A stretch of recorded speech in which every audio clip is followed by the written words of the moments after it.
and welcome to Your Coaching Journey, a podcast for doctors about coaching. Whether you're a coaching doctor, a doctor who is learning to coach, or a doctor who'd like to build coaching into your professional life, then this is the podcast for you. Hi, I'm Helen Leathers, and with me today is not my usual co-host, but it is one of our lovely coaching doctors, Dr Lisa Clift. Good morning, Lisa. Hi, Helen. Thank you very much for having me on today. Oh, you're very welcome. I'm very excited for you to be here and for us to have a bit of a catch up. So I'm just going to introduce you so that our listeners know a little bit about you. You've been a doctor for over 30 years. You've done paediatrics, you've done general practice, and now you are interested in lifestyle medicine, but you also work in prisons and 2 children's secure homes. So you've got quite a different remit from some of our other doctors. And I think we'll just start, shall we? Now people know that background about you, and we'll find out more as we progress. Yeah, sure. So, yeah, that's right. So it seems unbelievable that I've been a doctor now for over 30 years. So I qualified in 94 and in London. And yeah, it's absolutely just flown by. And as you said, I started off in paediatrics, and then when I had a family, I then went into general practice. And about 10 years ago, so my husband always did prison medicine since he was qualified. And with the paediatrics, he was asked to see whether he could provide GP services to secure children's homes. And because I had done peds, he then said, oh, why don't you do that? So I happily did that. So I've been doing that for a long time. And then from there, we were asked to provide GP services in some adult prisons, and that's basically how I got into it, through him, really. Yeah, it's been very interesting, quite different to normal general practice. Yeah, absolutely. And from working in the prisons, that's where I understand you developed an interest in lifestyle medicine. How did that come about? Yeah, because I soon realised doing prison medicine that the sorts of problems that my patients were coming to see me for could not be fixed with a tablet. So probably I would say 70% of our patients tend to have things like anxiety, depression, chronic pain, things related to trauma, problem sleeping, and we'd possibly see a patient who might be on sertraline, and you'd increase the dose, and they'd come back and they'd say, oh, it's still not, my anxiety's still not improving.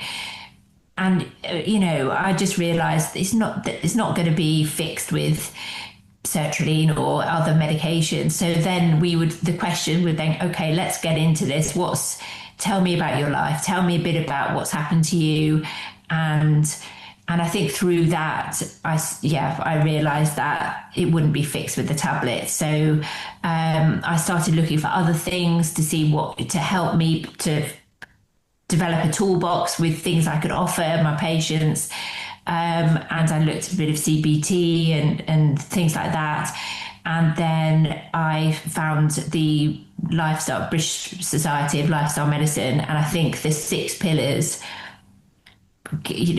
I realized, wow, this is what I need. This is what all my patients are having problems with. They're having terrible diets, not getting any exercise, they're sleeping bad, they've got poor mental health, probably a bit of drug misuse in the mix. So it all lent itself really well to the prison work. So that's how I got into it in the first place. Fascinating. And it must be a really stressful environment, for people living in that space. Yeah, for them, it is very stressful. It's frustrating because they can't do they can't get the sorts of things that we can. So, I'll see people with type 2 diabetes or hypertension or obesity, and, we talk about diet, but unfortunately they are limited to what the prison provide for them. So although we talk about possibly trying to reduce carbohydrates, but in fact, a lot of the food they're provided with have a lot of carbohydrates in them. So it is very difficult. So we try and work within what we, with what we can do. Some prisoners who are enhanced are allowed to buy some extra food, so they can buy off the canteen. But generally, unfortunately, the healthy type food tends to be quite expensive. So it's hard for them. They're also limited with their exercise. So a lot of the time they're locked down, so they don't get out and exercise as much as they would like to. They want to go to the gym and sort of exercise, but unfortunately they can't because they're restricted by the prison regime. So it is difficult. It's quite a high level prison that you work in, isn't it? Yeah, so it is a high level prison. Mm-hmm. Yeah. So you've got people coming to you and you have this understanding that a lot of the pillars of lifestyle medicine, which out in the regular world we would have some control over, there is less control. What then got you interested in the coaching side? So when I did the lifestyle medicine, it was great. Learned about all the pillars and how and the all the science behind them and the evidence and everything. And then we did a little bit about the various types of behavior change techniques that you could use. But I realized that I needed a vehicle to be able to use the knowledge and then be able to help patients change their behavior. So the transformational coaching was perfect for that. So it was the tool, the vehicle really, to be able to connect the two between the knowledge and then helping a patient change. So that was perfect. It kind of tied everything together. That's what we like to hear. Yeah. And obviously I'm aware that it's a very different scenario to general practice or to our hospital doctors that train with us. What can you tell us about some of the successes you've had? So I would say that I generally use it in everything now. So I use it in the prison work. I use it so I have a private clinic as well. So I spend half my time in the prisons. And then I have also a private clinic, which is a lifestyle and obesity clinic. And I think just generally the difference between a doctor's consultation and a coaching session is completely different. So whereas before, and I would say I was probably very guilty of this, sort of very kind of opinionated and like to give my advice, I found it quite a challenge to change to then more listening and then helping a patient find, or a coachee sort of find their solutions. And it's worked well in the prison. So in a way, we're really lucky because we get more time with our prisoners than you might do in a normal consultation. We have more time to kind of get to the root cause of their problems and give them the time to think and try and find their own solutions. Mm-hmm. Sometimes you get some funny responses because they're like, well, you're the doctor, don't you know what you're talking, don't you know what you're doing? You tell me. Yeah. So I do have to kind of explain this is a different type of approach. And, we're going to just see if you can help solve your own problems. And certain people are very amenable to that. So, yeah, it works well. Excellent. I would say that my typical patient in the prison would be somebody who has experienced a lot of trauma, and just generalizing, when we talk about their childhood would have been quite tough. So possibly parents might have had problems with drug addiction. They may have been in prison themselves. They may have had difficulty at school.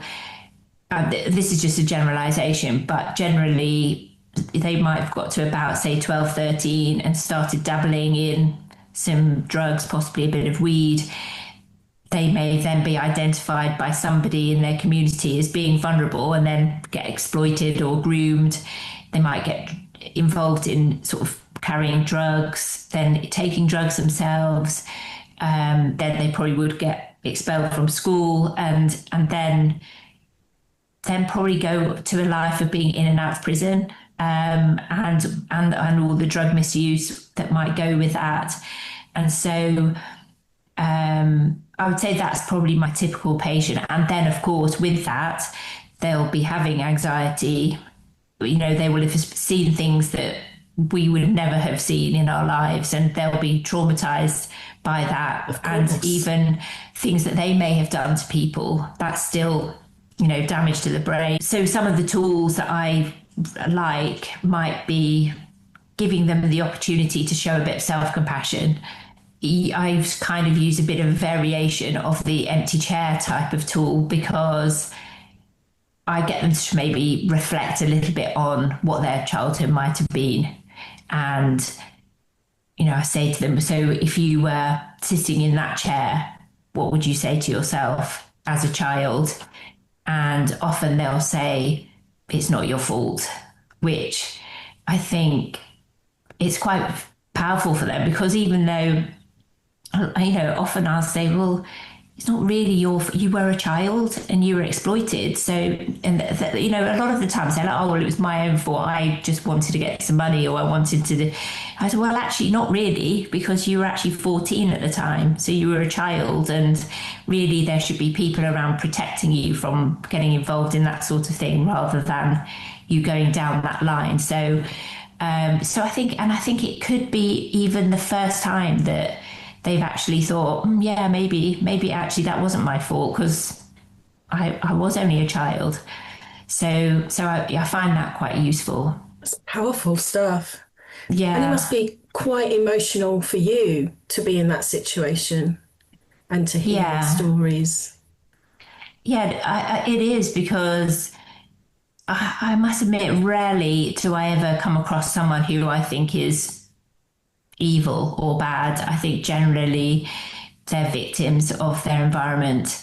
I talked to my husband, because we obviously both work together in the prison, and we see the same sorts of things, and often we talk about it.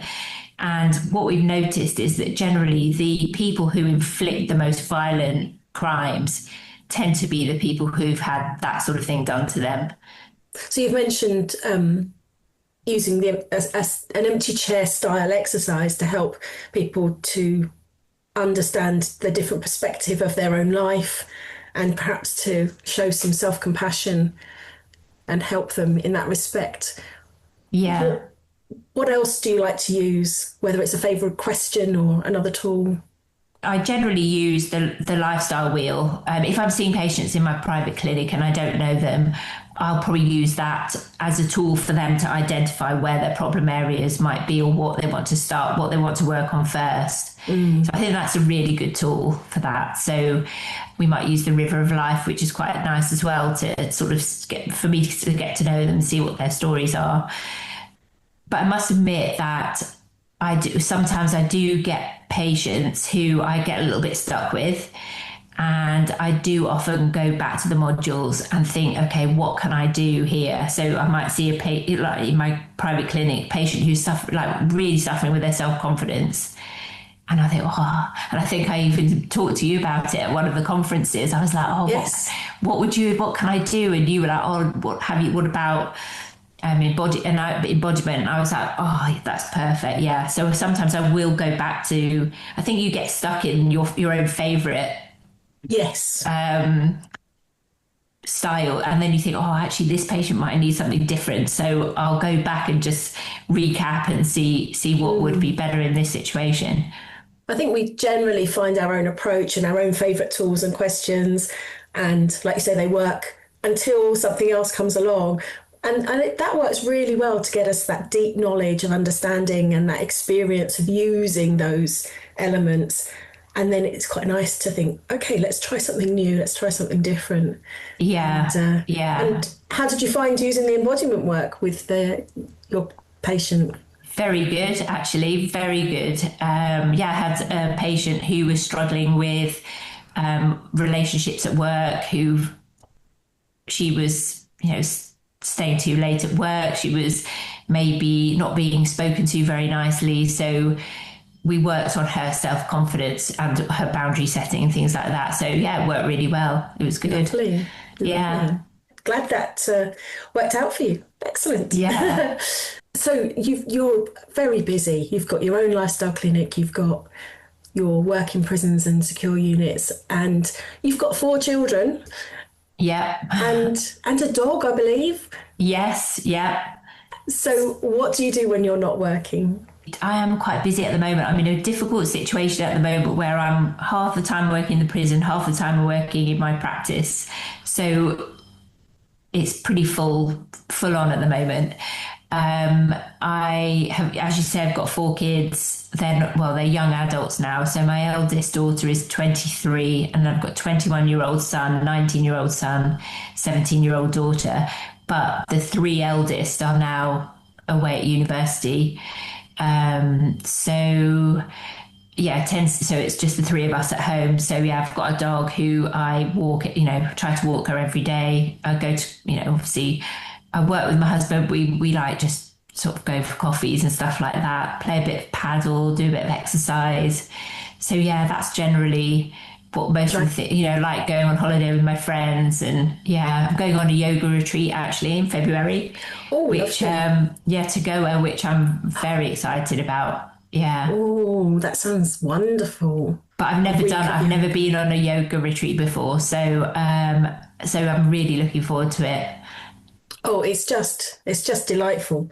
I had an 8-day retreat when I was in Thailand, and I quite liked getting some massages in between, because it's a lot more yoga than perhaps you're used to doing. And that's true. No, I think there's probably a morning session and an evening session. So, but it's more obviously every single day, which is more than I'm used to. So yeah, I probably will need some massages or something in between, but that's fine. That'd be nice. Lovely. So keeping that balance with work and looking after yourself, and I'm trying to, but I would say I'm not very good at that. I've got to admit, I haven't got it right at the moment.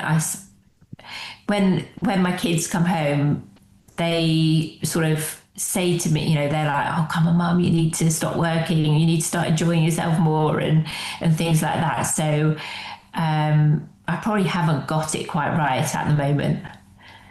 Yeah. Maybe needing some coaching around that, Lisa. I think I probably do, actually. Yeah. But it sounds like you're doing some wonderful work, both in the prison setting, that secure setting, and also in your lifestyle medicine and obesity clinic. Yeah. What would you say to other doctors who are looking at learning to coach? I would say you've got to do it. I think it's such a brilliant skill to have. So we're taught the consultation skills, but it's so different. And in fact, so my daughter, the eldest, she's a medical student and she's just doing her finals now. She's just done her written papers. And I have said to her, and do your coaching now, just at the beginning of your journey, because you'll find it so helpful. It doesn't matter what specialty you go into, you can bring that into every consultation. And, having that coaching approach is learn it now, and then you can then develop it to your needs as you go through your practice and stuff. So yeah, I would definitely recommend it to other GPs or any other sort of health professionals. Well, you know where we are. If your daughter wants to come and learn with us, we have had coaching doctors who have been pregnant and had babies whilst they've been on our courses. It would be wonderful to have 2 generations of doctors having trained with us. I'm sure she will, actually, because she's very open to it. Probably their generation are maybe more open to it than we were at their age. So yeah, I'm sure she will. You'll probably see her. You probably will see her. I look forward to it. How lovely. Yeah. Thank you so much for joining me. It's been lovely to catch up with you and find out how well it's all going for you. Thank you. So I look forward to hearing more, and maybe speaking to your daughter at some point as well. Thank you so much, Lisa. Thank you for having me. Oh, you're welcome. Next time on the podcast, we are going to be talking about a topic that often comes up in coaching, and that is one of time management. So we look forward to having a conversation with Tom about that. For now, remember to subscribe and share with your friends if you would like to spread the word about this podcast, and we will speak to you soon. Bye for now.